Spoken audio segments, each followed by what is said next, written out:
All right, real quick, I want to share with you this document here that can easily be found online. I'll try to post a link. If not, I can send the document out. But this document contains two versions of the Book of Esther. Um, Under this heading here, the two Greek versions. It says Esther is one of the three books in the Hebrew canon to have survived in two distinct Greek versions, not just one, but two.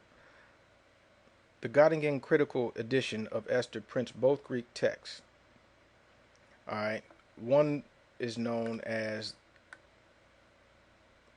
the Old Greek or OG, and the second Greek version is known as the Alpha text or AT.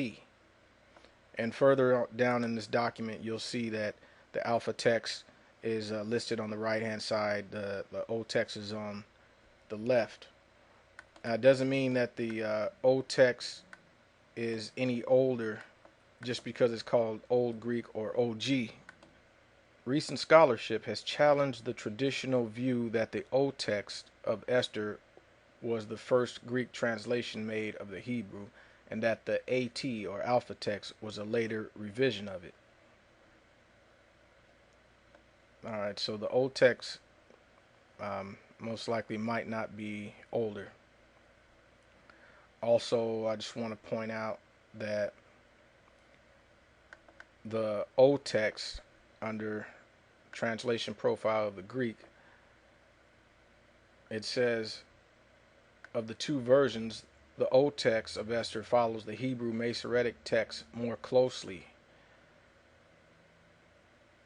Alright. And when the 6 additional chapters are excluded, agrees with it semantically about 87% of its translation units, and formally in about 62% of its translation units.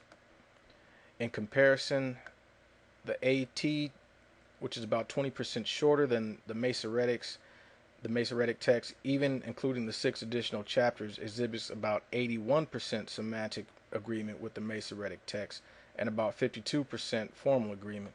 So the Alpha text doesn't have as much in common with the Masoretic text as the O text. All right, let's get on down to the scriptures at hand. Okay, you see on this side Old Greek, and this side Alpha. All right, let's do a search for the word Macedonian.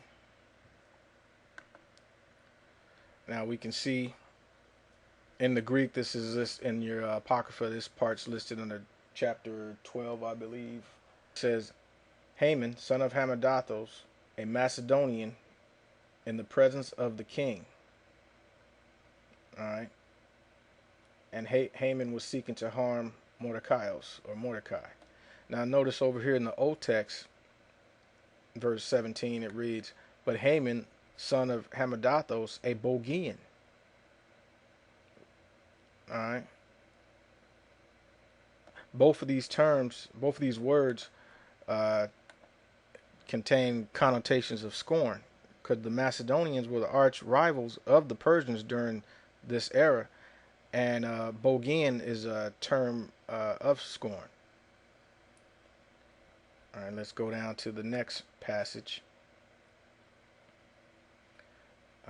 chapter 16, verse 10. In the Alpha text over here it reads, for as our guest, Haman, son of Hamadathos, the Bogian, who was in truth a stranger to the thinking of the Persians and quite devoid of our kindness. Alright, he's called a Bogian here. And over here it says, for whereas Haman, son of Hamadathos, a Macedonian, who was in truth a foreigner to the blood of the Persians and quite devoid of our kindness. So we can see, and Bogian is not a word of national origin. And the word Macedonian here, you can see it's not being used as a word of nationality or national origin. Both of these words contain the connotation of scorn. And it even tells you a Macedonian who was in truth a foreigner to the blood of the Persians. So what he was in truth was a foreigner to the Persians. And let's just back that up a little bit. Now this here is taken from this document here is the Apocrypha. Alright, you can also find this online. This is the New Revised Standard Version, edited by Zane Ridling. Now, when you find the same passage, it reads, verse 10, chapter 16, verse 10, for Haman, son of Hammedatha, a Macedonian, and then you'll notice here in the parentheses, but really an alien to the Persian blood, and quite devoid of our kindliness. Alright, so it's kind of self-explanatory right there. And you can also see that, you know, these, if you're looking at this as in terms of nationality, you're not going to get the understanding from it.